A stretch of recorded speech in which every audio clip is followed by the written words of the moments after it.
Okay, so this question has to be read quite carefully. The table shows the information about the time taken for each of 150 girls to complete an essay, and we get our frequency table. The information in the frequency table is shown in a histogram, and the height of the block for the first one is 5 centimeters, and now I want to complete the table.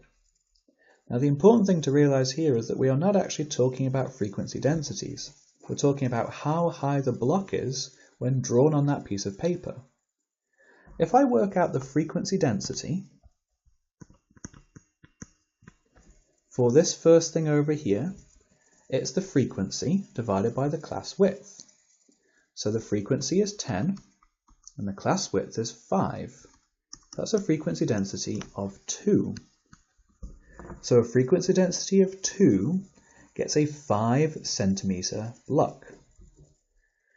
So if I want to be able to convert between how high the block is and what the frequency density is, we realize that a frequency density of 1 is 2.5 centimeters high on this piece of paper that they're drawing their histogram on. So once I have that conversion, all I have to do is work out the frequency density for each one of these categories, multiply it by 2.5 to get the height of the block. This is a strange little question, but first of all we have to figure out what's going on, and it's fairly straightforward to see what happens next. So the frequency density now of the next category is 26 divided by the class width, which is 5. 26 divided by 5 is 5.2. And if I take my 5.2 and multiply it by 2.5, I'll get the number of centimeters I need, which is 13. The next frequency is 34 divided by 10, which is 3.4 for frequency density. 3.4 times 2.5 will get me the height of the bar, which is 8.5. 58 is the next frequency, and that has to be divided by the class width of 20. So 58 divided by 20 gets me 2.9 for my frequency density. The height of the bar has to be 2.9 times 2.5, and that's getting me 7.25. And then finally 22 divided by 50 gets me my final frequency density. That is 0.44. 0.44 times 2.5 is 1.1 centimeters for the final one. Now, in all of the exam papers I've looked at before, I've never seen a question like this. The key to this question is first of all reading the thing very carefully. It's easy to get caught out and think it's just like all the others. Once you've realized there's a little bit of a twist here, you have to decide how you're going to approach the question. As with all problem-solving questions, the key is to get organized, prepare what you're going to do. What I've done over here is write down the link between frequency density and the height of a bar in the simplest terms that I can, so it's easy to apply the same principle to the rest of the question. So this is very easy to get caught out on, and make sure you think about what habits you need to be in when you're reading a tricky question or a problem-solving question so that you have a decent chance of getting them right when you see them. Let's move on. Now here we have a histogram, and to start off with, they've not put a scale over here on the frequency density side. However, instead they provided me with a key, saying this shaded square represents 10 apples. Now, I could use that key to work out the frequencies of each of these things. Let's take a look. This is 1, 2, 3, 4, 5 across here, and 1, 2, 3, 4, 5 across there. So every little group of 25 shaded squares represents 10 apples.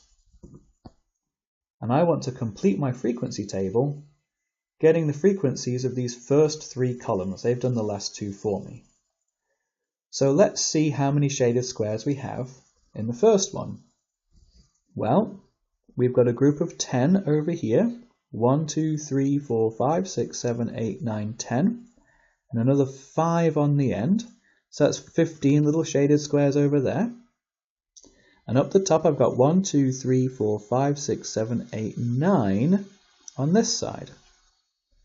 So how many squares do I have? I have 15 times 9. That's 135 shaded squares. Well, if I divide that by 25, which is how many shaded squares I have over here, each of those will represent 10 apples. So 135 divided by 25 gets me 5.4, right? Now every one of those 5.4s represents 10 apples, so I've got to times by 10 now, and that's representing 54 apples. Let's have a look at the next one. I've got 5 across, and I've got, there's 10, and there's 2, 3, 4, 5, 6, 7, 8, 9, another 10 over here. 1, 2, 3, 4, 5, 6, 7, 8, 9, another 10 over here. 3, 4, 5, another 10 over here. So now this next bar is falling just short of that. So 10, 20,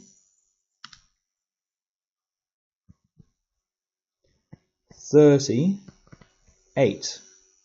So it's 5 by 38. 5 times 38 is 190. If I chop that into blocks of 25, that's getting me 7.6. So that's how many blocks of 25 I have, 7.6. Every block of 25 represents 10 apples. So this represents 76 apples. Let's look at the final one I've been asked about. I've got to go up another 10, I think. 3, 4, 5, 6, 7, 8, 9, 10. There's 50 at the top. And so this is 48 I'm dealing with over here. A height of 48, a width of 5. 48 times 5 gets me 240.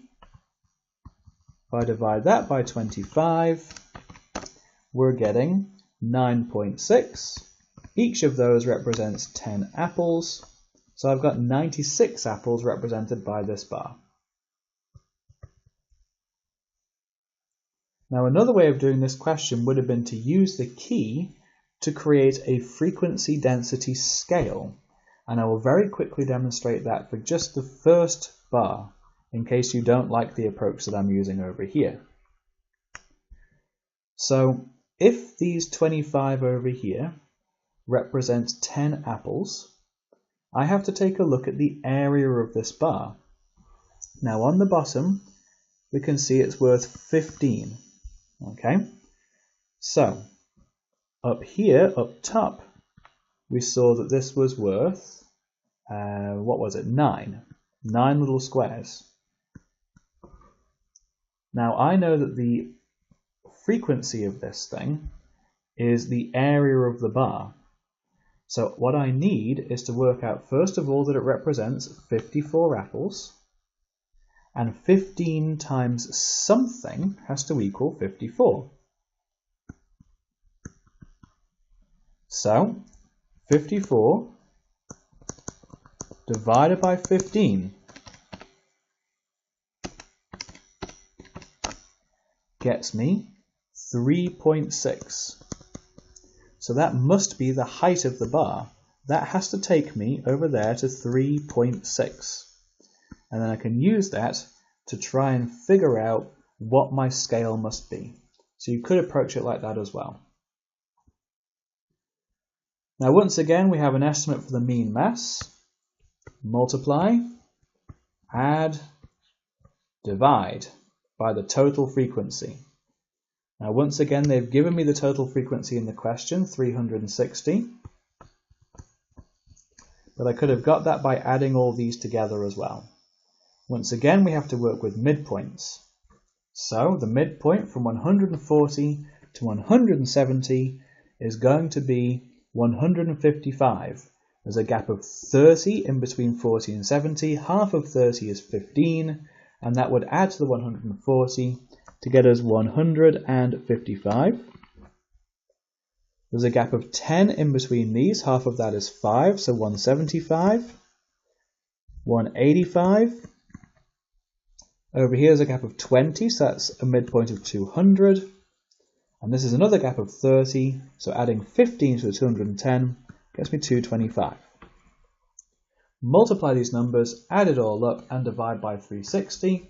And I'm going to do that quickly on my calculator.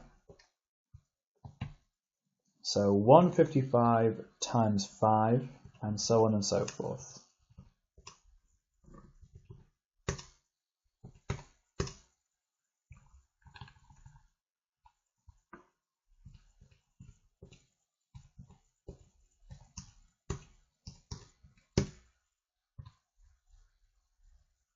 So that's all coming out.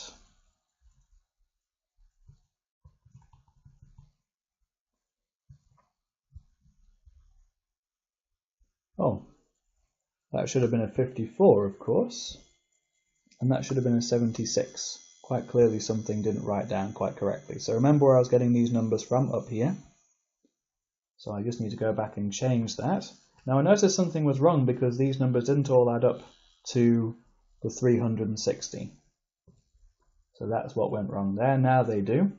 And the mean of x is 186.8 recurring, so 186.9 grams. So quite a tricky little question. Obviously the ending of it is pretty easy. Over here I was using this key saying every 25 shaded squares represented 10 apples. So how many groups of 25 were there in each bar? And timesing that by 10. Along the way, obviously, some of my digits got lost, but we corrected that in the end. Here we go. Next question.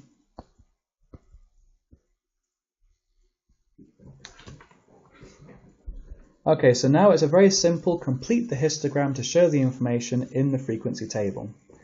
Compared to the other two questions we've done recently, this one is much more straightforward. I'm just working out frequency densities and plotting them on the histogram. So the first one's been done for me, so I'm not going to bother with that work. I've got to do 22 divided by 50 to find my frequency density. That's coming out as 0.44. So paying close attention to my scale, every one of these little squares has got to be worth 0.2. So 0.44 is going to be here. So I'm going up to that point with that bar, and it's from 200 to 250, which looks like it's around about here, I believe. I'm trying to go nice and quickly now, so if I've made a slight mistake on where I'm drawing my bar, that's why. You make sure you use a ruler and you measure carefully in your exam. So that's over there. Between 250 to 280, we've got 30. So I've got to do 30 divided by 30, because that's the class width, and that's getting me 1. So this one's going to go all the way up to 1. And I'm guessing over here that 1, 2, 3, 4, that's around about there. So there's my next bar, looking something like that. Now from 280 to 320, so that's going to be about there. Again, paying close attention to your scale. That's giving you 16. So 16 divided by 40. 16 divided by the class width of 40 is going to get you 0.4. And that's right along here, 0.4. Taking me from there to there.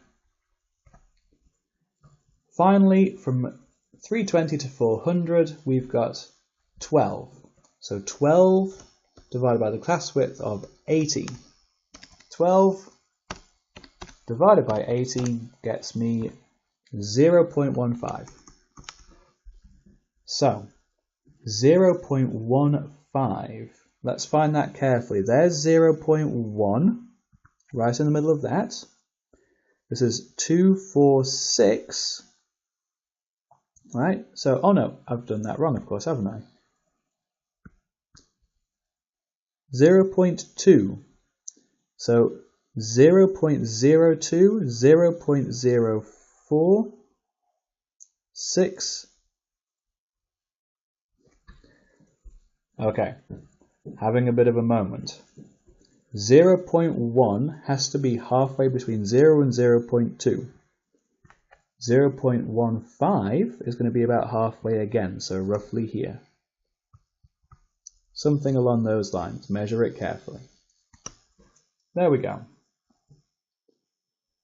Now here's a question where I don't have a frequency density scale and I don't have a key. So my first job has got to be work out what the frequency density scale is. Now what I'm doing is I'm looking for a bar and an entry in the table where I know everything. So for instance, these two bars over here, the two on the right, don't have corresponding numbers in the table. The two numbers in the table which are filled out at the bottom don't have bars. But if we look at this bar over here, I know that bar and I know the frequency represented by it. So let's work out the frequency density for this one. So 160 divided by 10, 16. So the height of the bar on the histogram has to be 16. Well, let's look at the scale now. In order for that to be 16, this has to be 8, this has to be 4, and that must be 12. So now I've created a scale for my histogram. For instance, I now know the next bar over here has a frequency density of 4. If I want the frequency, I need the area of this bar. And the area of this bar is the base, which is 15, sorry, it goes from 10 to 25, so that's 15, times 4 is 60. So that's the frequency that goes here, 60.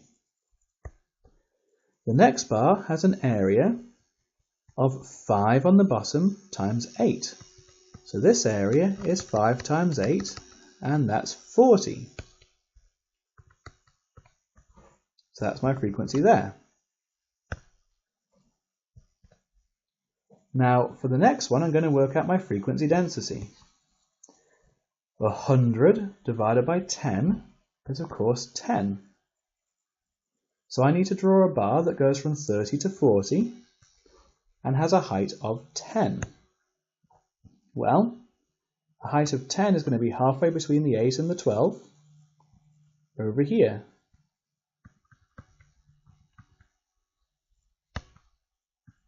So that's going to look like this.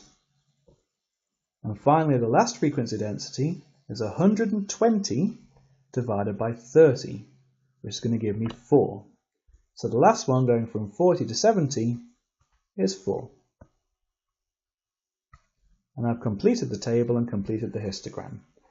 And that concludes these answers.